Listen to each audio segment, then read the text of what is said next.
vous salue dans le précieux nom de notre Seigneur Jésus. Nous avons dit, nous irons dans le livre de Luc chapitre 11. Chapitre 5. Avant de lire, je veux prier. Éternel notre Dieu, nous te disons merci. Merci Seigneur pour tout ce que tu es en train de faire dans notre vie. Nous savons que là où il y a 2 à 3 personnes, toi tu es là. C'est pourquoi nous te disons merci. Merci pour ta présence ce soir. Seigneur notre Dieu, tu sais toutes choses. Tu connais mieux que nous. Tu es le Dieu qui voit tout. Seigneur, voici dans ta maison. Toi, tu as déjà vu. Quand nous sommes habillés, nous venions ce lieu, quand nous allons nous déplacer, toi, tu as déjà tout vu. Nous te donnons toute la gloire parce que tu as toujours ton œil sur tes enfants.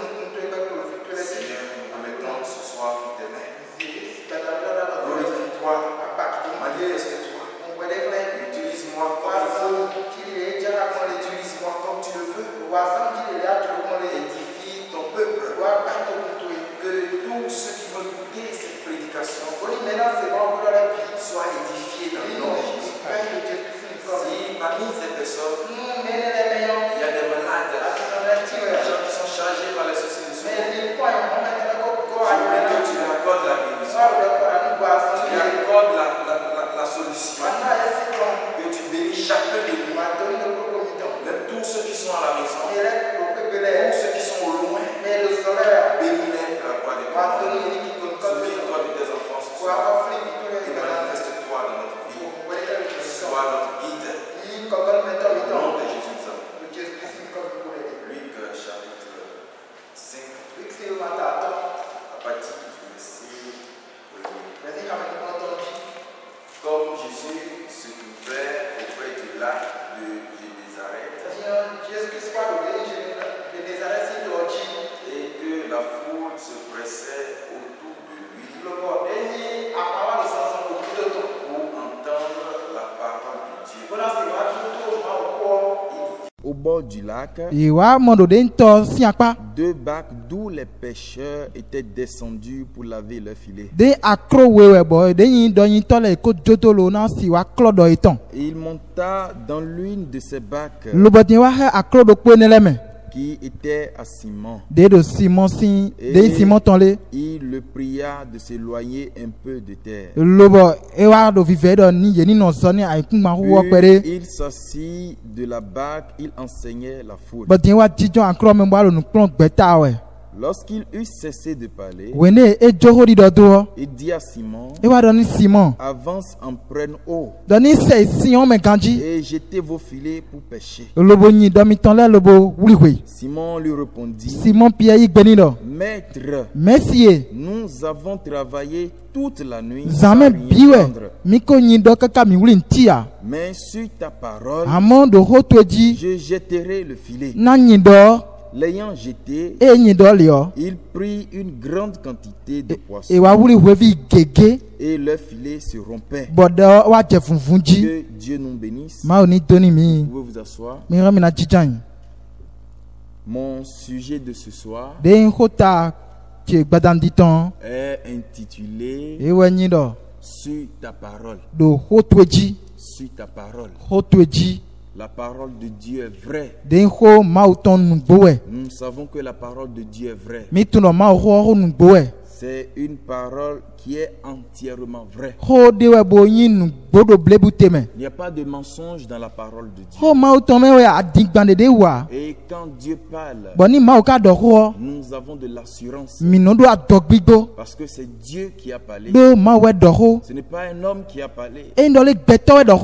Et quand il parle à ses enfants, quand Dieu nous parle, c'est là nous avons de l'assurance. Sa parole est certaine. Les hommes peuvent changer, les circonstances peuvent changer. L'homme est faillible. Mais Dieu n'est pas faillible. C'est un Dieu vivant que nous adorons. Et c'est un Dieu vrai. C'est pourquoi, bien-aimés, nous devons rester attachés à sa parole. Sur ta parole. Pas la parole d'un homme. Mais c'est la parole de Dieu. Le Dieu vivant. Le créateur de la terre et du ciel. C'est sur sa parole. Sur ta parole. Je jetterai le filet. Il y a la parole de Dieu. Et nous savons que la parole de Dieu est vraie. Et pour voir l'accomplissement de la parole de Dieu dans notre vie, pour voir l'accomplissement de cette parole dans notre vie, pour voir la véracité de cette parole, il nous faut l'obéissance. Nous devons accepter le Seigneur comme notre maître et non seulement comme notre sauveur. Il doit être d'abord notre maître et après il sera aussi notre sauveur. C'est en ça que nous puissions voir la véracité, l'accomplissement de la parole de Dieu. Celui qui n'applique pas la parole de Dieu, celui qui ne pratique pas la parole de Dieu, ne verra pas la véracité de cette parole dans sa vie. Pour voir la véracité de la parole de Dieu, l'accomplissement de la parole de Dieu dans notre vie, nous devons prendre le Seigneur Jésus comme notre maître. Il doit être notre maître. C'est-à-dire nous devons être obéissants. Comme le livre de Jacques pouvait le dire. Quand nous allons dans Jacques chapitre 1, la Bible dit, à partir du verset 22, il dit, mettez en pratique la parole et ne vous bornez pas à l'écouter en vous trompant vous-même. Pas de faux raisonnements. Il dit, mettez en pratique la parole de Dieu. Une chose est d'entendre la parole de Dieu et la seconde chose est de pratiquer, d'appliquer cette parole. Il dit, mettez en pratique la parole de Dieu. Et en mettant en pratique la parole de Dieu, nous verrons son accomplissement dans notre vie. Cela est très important pour nous. On l'a dit dans Romains 10.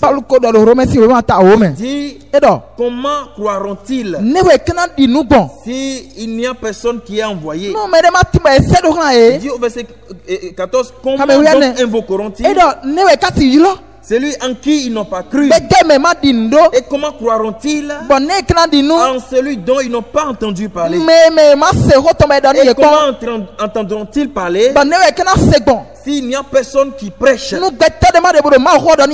comment y aura-t-il des prédicateurs s'ils ne sont pas envoyés? S'ils ne sont pas envoyés, comment croiront-ils? Comment croiront-ils en celui dont ils n'ont pas entendu parler? Et ce soir, bien-aimés, vous et moi, il y a déjà longtemps, nous avons entendu parler de la parole de Dieu. Nous avons entendu parler de la parole de Dieu. Et une chose est d'entendre la parole de Dieu. Et quand nous entendons la parole de Dieu, nous devons mettre en pratique la parole de Dieu. Cela est très important pour nous. Et dans le même chapitre, au verset 16, la Bible dit, mais tous n'ont pas obéi à la bonne nouvelle. Aussi Esaïe dit-il, Seigneur, il a cru à notre prédication. Il dit, mais tous n'ont pas obéi. Ils ont entendu la parole de Dieu. Ils ont entendu la parole de Dieu, mais ils n'ont pas reçu cette parole sous une terre fertile. Il dit, mais tous n'ont pas obéi. Ils ont d'abord entendu la parole de Dieu, mais tous n'ont pas obéi à la bonne nouvelle. Mais ce que Dieu veut de nous, c'est que nous puissions pratiquer la parole de Dieu, c'est que nous puissions appliquer la parole de Dieu, c'est très important pour nous. C'est pour ça que Jésus-Christ a dit, il dit dans Matthieu 7, dans Matthieu 7, le Seigneur dit ceci, Matthieu chapitre 7,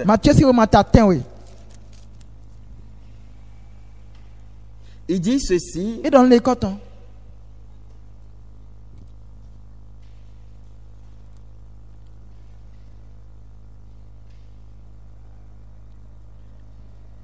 il dit au verset 26, il dit, mais quiconque entend ces paroles que je dis et ne les met pas en pratique sera semblable à un homme insensé qui a bâti sa maison sur le sable. Celui qui entend ces paroles et qui ne les met pas en pratique, c'est qui ne les met pas en pratique, il est semblable à un homme insensé qui a bâti sa maison sur le sable.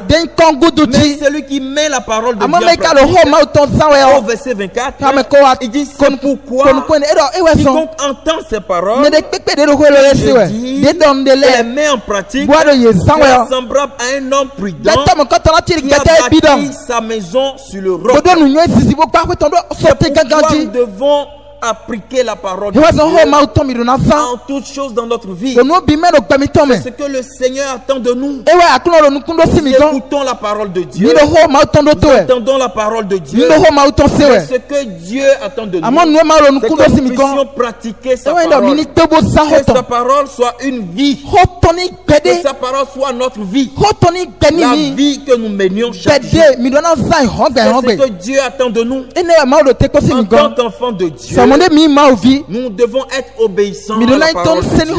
Nous devons prendre le Seigneur Jésus comme notre maître. Il doit être entièrement notre maître. Le prophète dit ceci dans Dieu confirmant sa parole. À la page 32, l'homme de Dieu a dit au paragraphe 92, il dit, beaucoup de gens veulent bien que Jésus-Christ veulent bien de Jésus pour sauveur, mais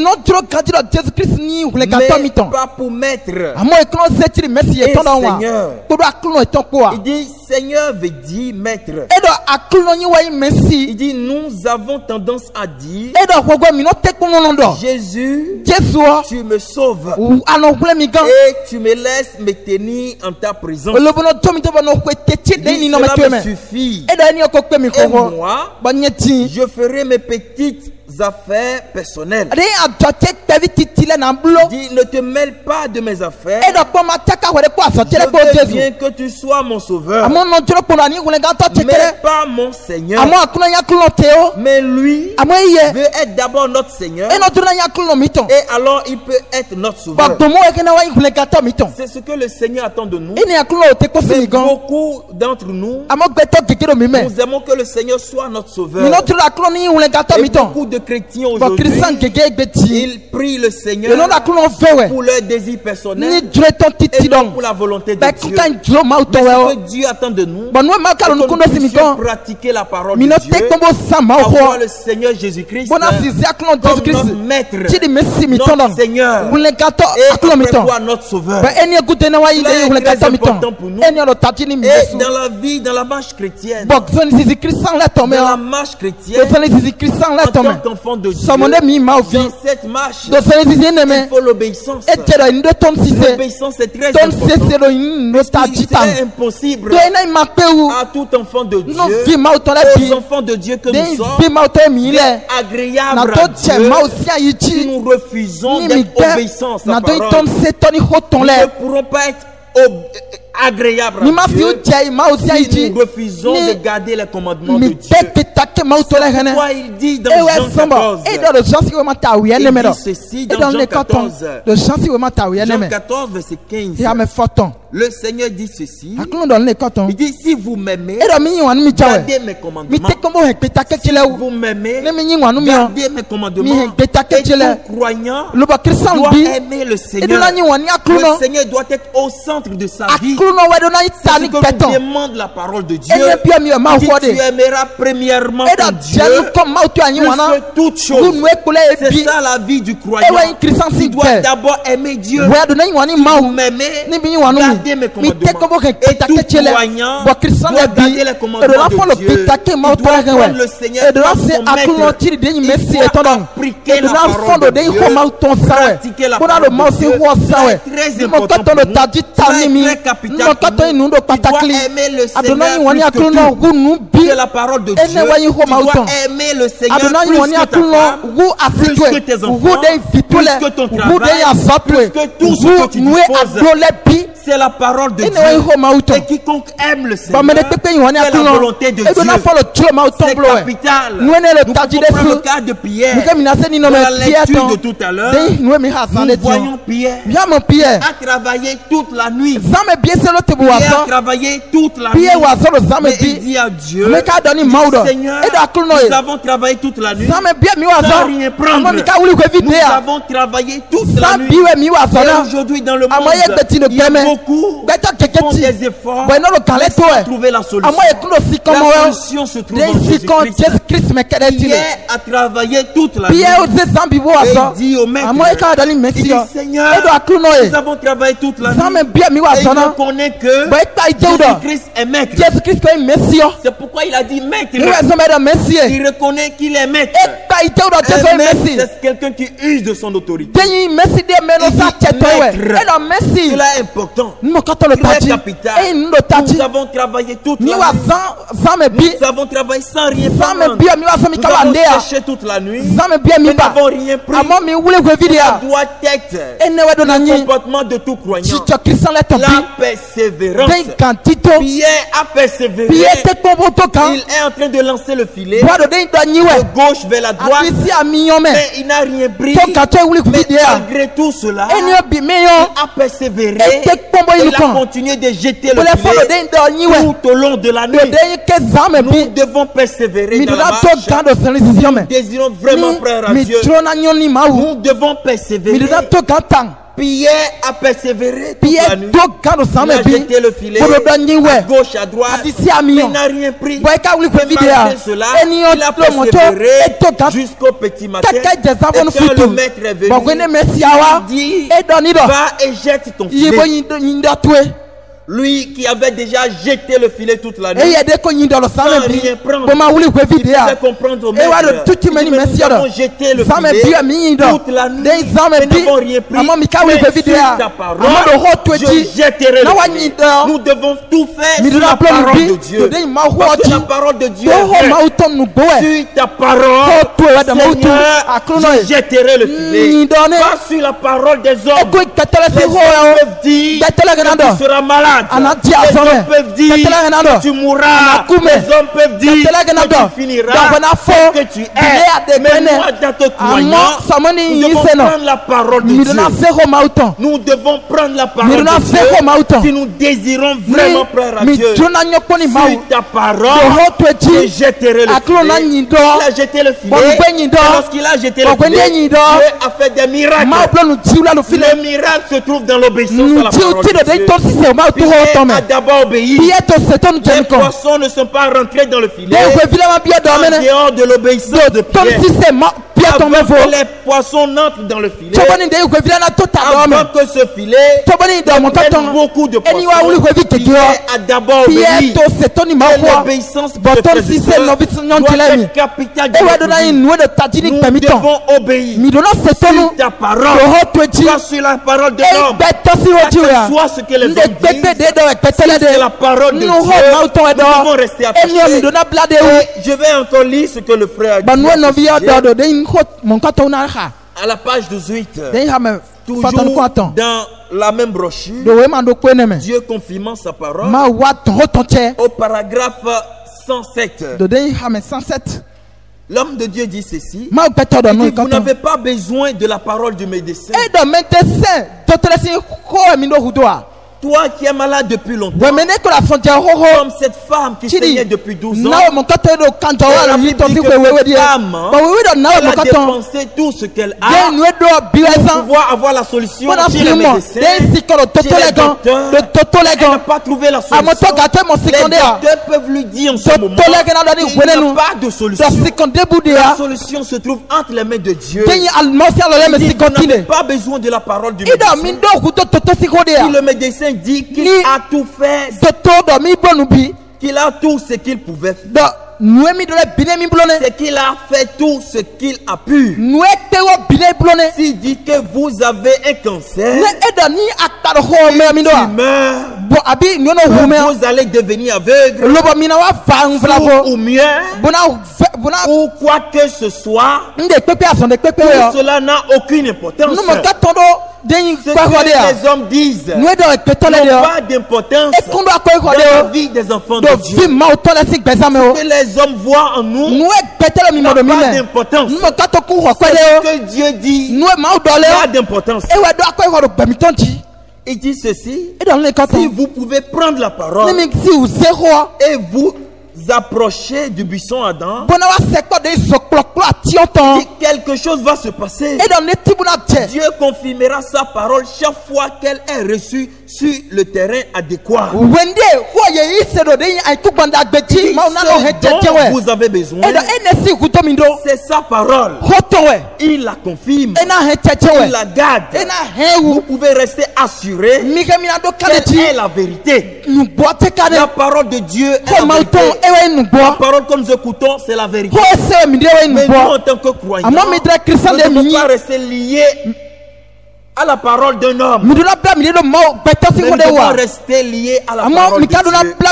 Ainsi Pierre dit: sur ta parole, je jetterai le filet.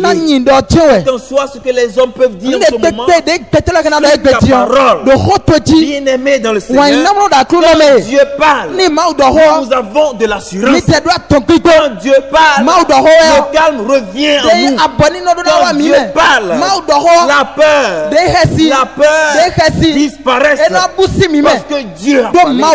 Cela est important pour nous. Nous pouvons prendre le cas d'Abraham. Il était vraiment âgé, il était vieux, et Dieu lui a dit de quitter sa famille, de quitter sa nation, et d'aller dans une nation qui ne connaissait même pas. Et comme c'est la parole de Dieu, l'homme de Dieu Abraham a obéi à sa parole. C'est la parole de Dieu. L'homme de Dieu a obéi. Comme c'est sa parole, il a obéi. Parce que ce que Dieu a dit, cela doit s'accomplir. Et ça s'accomplira certainement. Parce que c'est sa parole. Les hommes peuvent dire qu'il n'y a aucune possibilité que tu aies d'enfants. Mais sur la parole de Dieu, qui dit qu'il n'aura pas de série dans sa maison, nous devons rester attachés à cette parole et non à la parole de ce que disent les hommes, à la parole des hommes. Sur ta parole, nous devons rester accroché à la parole de Dieu. Cela est capital pour nous. Abraham s'est levé parce que c'est la parole de Dieu. Il a obéi tranquillement. Il a ramassé ses effets. Il a pris sa femme avec son neveu et ils sont partis dans un pays étranger. Parce que c'est la parole de Dieu. Mon frère, ma soeur, les miracles se trouvent dans l'obéissance. Dans l'obéissance. Pas de miracle en dehors de l'obéissance à la parole que nous écoutons. Si nous désirons vivement avoir l'accomplissement de la parole de Dieu dans notre vie, nous devons obéir, garder la foi et persévérer, quel qu'en soit le nombre d'années, croyant que ce que Dieu a dit, cela s'accomplira certainement. Nous irons dans Habakkuk. Habakkuk chapitre 2. 2:2. La Bible dit ceci: l'Éternel m'adressa la parole et il dit: écris la prophétie, grave-la sur des tables, afin qu'on la lise couramment. Quand c'est une prophétie dont le temps est déjà fixé, elle marche vers son terme et elle ne mentira pas. Si elle tarde, attends-la, elle s'accomplira. Elle s'accomplira certainement. C'est la parole de Dieu. Et au verset 4, il dit, voici, son âme s'est enflée. Elle n'est pas droite en lui, mais le juste vivra par sa foi. C'est ce que dit la parole de Dieu. Il dit, le temps est déjà fixé. Même Pierre, lorsqu'il est en train de jeter le filet, mais Dieu qui voit de loin, c'est que le temps est fixé. Le temps est déjà fixé. Et lui qui ne connaissait pas le temps, les choses du Seigneur, il a persévéré en jetant le filet jusqu'au temps fixé par le même Abraham, lorsqu'il a reçu la promesse, il a écouté la voix du Seigneur, il s'est élevé gentiment, tranquillement, il a ramassé ses effets, il a quitté cette nation, sa maison. Il va dans un pays étranger. Il va dans un pays étranger. Mais la parole de Dieu, c'est même si les choses deviennent dures pour lui, même si Dieu a dit et il attend, on ne voit pas l'accomplissement, il est resté dans l'obéissance. Et en étant dans l'obéissance, en gardant la foi, en vivant dans la persévérance, Dieu a fait le miracle dans sa vie. Bien-aimé dans le Seigneur, il n'y a pas de miracle en dehors de l'obéissance. Il n'y a pas de miracle en dehors de l'obéissance à la parole de Dieu. Il n'y a pas d'exaucement. Il n'y a pas d'exaucement en dehors de l'obéissance à la parole de Dieu. C'est très important. Il faut aussi prendre Naaman, le lépreux. Il avait quitté son pays. Et comme il a entendu parler du prophète Élisée, il est venu. Mais comme le prophète a parlé, il n'a pas écouté, il n'a pas aimé. Le prophète dit, va te jeter. Et il n'a pas aimé. Mais comme son serviteur lui a parlé, ce que le prophète te demande, c'est très simple. Il a obéi. Et lorsqu'il a obéi, Dieu a fait des miracles dans sa vie. Dieu se trouve dans l'obéissance. Nous devons rester accrochés à la parole de Dieu. C'est très important. Il dit le temps est fixé.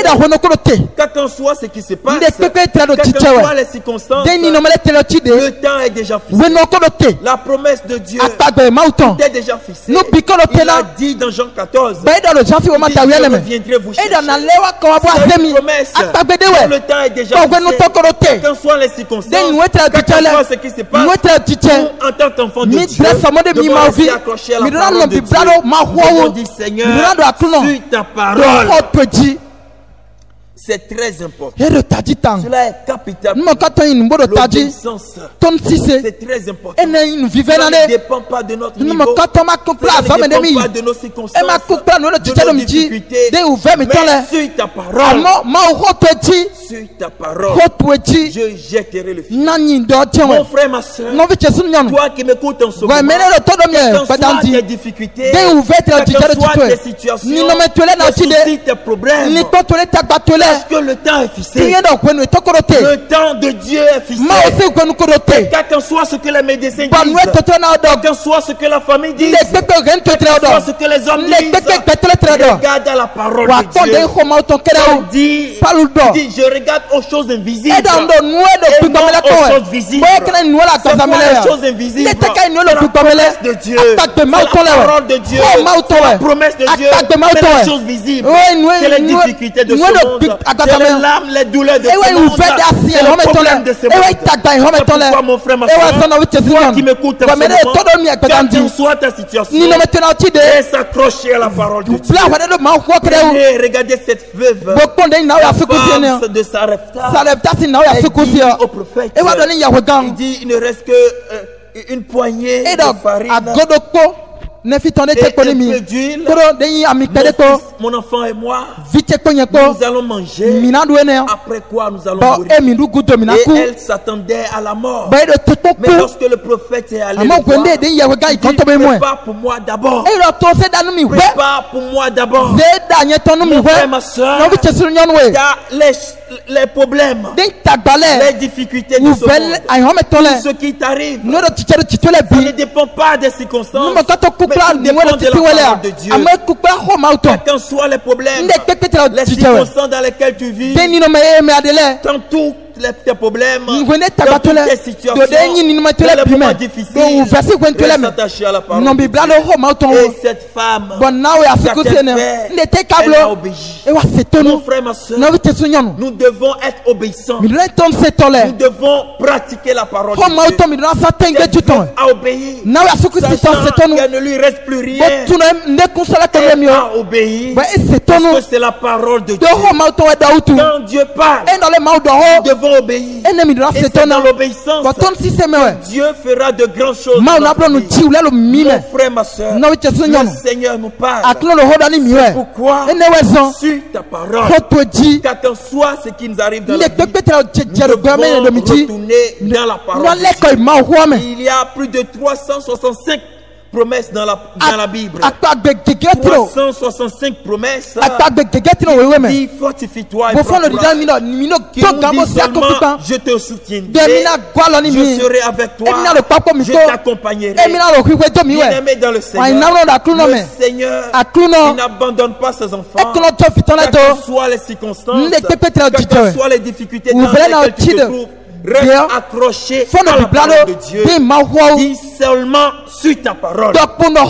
Mon frère, ma soeur, sur ta parole. C'est très important pour nous. Et lorsque Shadrach, Meshach, Abednego étaient dans un pays étranger et on les a imposés d'invoquer ce Dieu, de se prosterner devant ce Dieu. Ils sont restés obéissants. Et ils disent au roi, ils n'obéiront pas. Mais nous savons une chose, notre Dieu est capable de nous délivrer. Même s'il ne nous délivre pas, nous n'avons pas obéi. Mon frère, ma soeur, restons attachés à la parole de Dieu. Quelles que soient les circonstances, c'est la parole de Dieu. Il dit qu'il sera toujours avec nous. Dans Ésaïe, il dit, même si tu es dans le feu, même si tu es dans le feu, tu es dans le feu, dans la mer, il dit je serai avec toi. Et nous pouvons voir qu'ils ont jeté Shadrach, dans ce feu, le Seigneur était là avec eux. Le Seigneur était là avec eux. Et la présence de Dieu dans cette flamme a anéanti la puissance de cette flamme. La présence de Dieu a anéanti la puissance de cette flamme. Dans la flamme, donner la gloire à Dieu. La gloire revient à notre Dieu. La gloire revient à Dieu. Bien-aimé dans le Seigneur, Dieu nous appelle sur ta parole. Vous voyez Pierre, j'ai péché toute la nuit. La nuit est faite pour le repos. La nuit, c'est un moment où nous devons nous reposer. Parce que la journée nous apporte beaucoup de fatigue. Et la nuit, nous devons nous reposer. Mais dans la nuit profonde, Pierre était sur l'eau. Il a péché toute la nuit.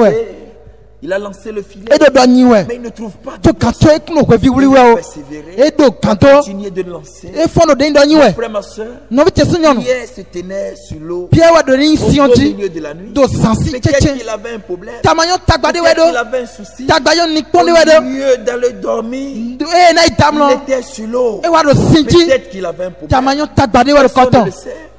Comme toi aussi, Dieu que nous servons, c'est un Dieu fidèle. Restons attachés à la parole de Dieu. Même s'il arrive aujourd'hui que tu n'as plus l'accès, la possibilité de venir dans la maison de Dieu pour écouter la parole de Dieu, pour communier avec le frère. Mon frère, ma soeur, reste dans l'obéissance. Ne dis pas, puisque je suis à la maison, Dieu ne me voit pas. Reste attaché à la parole de Dieu. Ne te décourage pas parce que tu es à la maison. Ne te décourage pas. Ne laisse pas Satan s'aimer dans ta vie. La mauvaise parole dans ta vie. Garde la parole de Dieu. Garde la parole de Dieu et reste attaché à la parole de Dieu.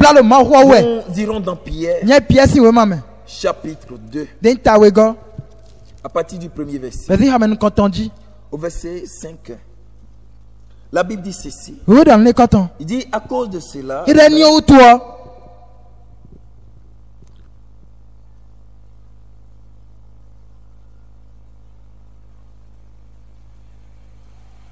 à cause de cela même, faites tous vos efforts pour joindre à votre foi la vertu, à la vertu la science, à la science la tempérance, à la tempérance la patience, à la patience la piété, à la piété l'amour fraternel, à l'amour fraternel la charité, à l'amour fraternel la charité. Il ajouter. Il dit à cause de cela même, faites tous vos efforts pour joindre à la foi. Faites tous vos efforts. C'est le moment de nous efforcer. C'est le moment de faire plus d'efforts. Pour être agréable à Dieu, nous devons faire d'efforts. Nous devons faire d'efforts. Ce n'est pas moi qui le dis, mais c'est la parole de Dieu. Faites tous vos efforts. C'est-à-dire tous vos efforts pour joindre à votre foi la vertu, à la vertu la science, à la science la tempérance, à la tempérance la patience. Mon frère, ma soeur, faites vos efforts ce soir et ajoutez à votre obéissance la patience. Ajoutez à votre obéissance, la persévérance. Comme Abraham persévérait. Le Seigneur fidèle, sur ta parole, je jetterai le filet. Sur ta parole, que Dieu nous bénisse.